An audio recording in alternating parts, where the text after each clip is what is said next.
Super Saravana stores. Minnambalam நேயர்களுக்கு வணக்கம். இது டிஜிட்டல் திண்ணை. எலெக்ஷன் நேரத்துல மனைவி சங்கீதா விவாகரத்து கேட்டு கோர்ட்டுக்கு போனதுக்கு பின்னாடி ஸ்டாலின் தான் இருக்காருன்னு ரொம்பவே கோபத்துல இருக்கிறாராம் விஜய். இப்படி விஜய் திமுக மேல இருக்கிற கோபம் தான் நல்ல சான்ஸ்னு அமித்ஷா டீம் மறுபடியும் களமிறங்கியிருக்கான். விஜய தேசிய ஜனநாயக கூட்டணிக்குள்ள எப்படியாவது கொண்டு வந்துடணும்னு அமித்ஷா தரப்பு ரொம்பவே சீரியஸா முயற்சி செஞ்சுட்டு இருக்கிறதாம். இத பத்தி அமித்ஷாவுக்கு நெருக்கமானவங்க கிட்ட பேசினப்ப விஜய கூட்டணிக்குள்ள கொண்டு வர முயற்சிய அமித்ஷா முன்னாடி எடுத்தாரு. அப்ப நடிகர் பவன் கல்யாண் மூலமா பேசி பார்த்தாரு. அந்த டைம்ல விஜய் பிடி கொடுக்காததால ஒர்க் அவுட் ஆகல. இப்ப ராகுல் காந்தி எப்படியும் தன்னோட கூட்டணிக்கு வந்துடுவாருன்னு விஜய் ரொம்பவே எதிர்பார்த்துக்கிட்டு இருந்ததால பாசிட்டிவா ரிப்ளை தராம இருந்தாரு. அதனால பவன் கல்யாணும் இந்த முயற்சியை ஆஃப் செஞ்சுட்டாரு. இப்ப ராகுல் காந்தி ஸ்டாலினுடன் கூட்டணிய கன்ஃபார்ம் பண்ணிட்டாரு. அதோட இல்லாம விஜய்க்கு எதிராக மனைவி சங்கீதா கோர்ட்டுக்கு போயிருக்காங்க. இதனால மறுபடியும் பவன் கல்யாணையே அமித்ஷா களமிறக்கி பேச சொன்னாரு. ஏன்னா விஜய் கிட்ட நேரடியாவே பேசக்கூடியவர் பவன் கல்யாண். அதனால அவரையே மறுபடியும் அமித்ஷா பேச வச்சிருக்காரு.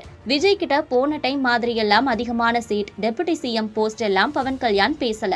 நேரடியாகவே கூட்டணிக்கு வந்துட்டீங்கன்னா நீங்க 2.5 வருஷம் சிஎம், எடப்பாடி 2.5 வருஷம் சிஎம், இதான் டீல்னு சொல்லியிருக்காரு பவன் கல்யாண். இத கொஞ்சமும் எதிர்பார்க்காத விஜய் ஒரு நிமிஷம் ஷாக் ஆகிட்டாராம்.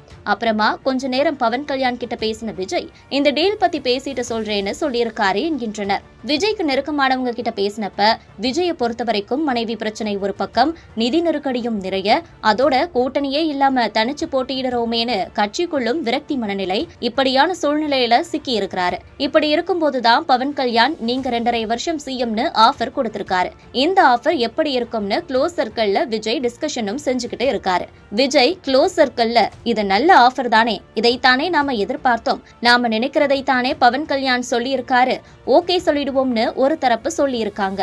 இன்னொரு செக்ஷனா அப்படியெல்லாம் பாஜகவுடன் கூட்டணி சேர்ந்துடாதீங்க, உங்களுக்குன்னு இருக்கிற தனியான அடையாளம் அப்படிங்கறதே இல்லாம போயிடும்னு சொல்லி இருக்காங்க என்கின்றனர்.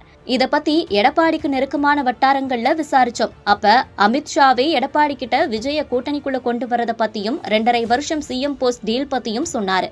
ஆனா எடப்பாடியோ இல்லை அதெல்லாம் வேண்டாம், இப்ப இருக்கிற கூட்டணியே நமக்கு போதும், நாம நிச்சயமாக ஜெயிச்சிட முடியும்னு சொன்னாரு.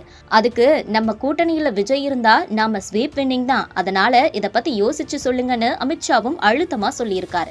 இதுக்கப்புறம் எடப்பாடி பழனிசாமி குடும்பத்துல இருக்கிறவங்க கிட்ட அமித்ஷா இப்படி ஒரு டீல் சொல்லியிருக்காருன்னு சீரியஸா டிஸ்கஷன் செஞ்சுக்கிட்டு இருக்காரு என்றனர். இப்போதைக்கு 2.5 வருஷத்துக்கு ஒரு சிஎம் அப்படிங்கிற ஆப்ஷனை விஜய் ரொம்பவே சீரியஸா யோசிக்கிறாரு. எடப்பாடி தரப்பிலும் தீவிரமா டிஸ்கஷன் செய்யறாங்க.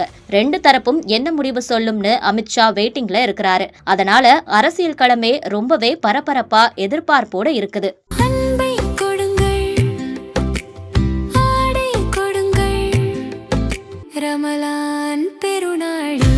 Super Saravana stores. மின்னம்பலம்.com தமிழின் முதல் மொபைல் பத்திரிகை.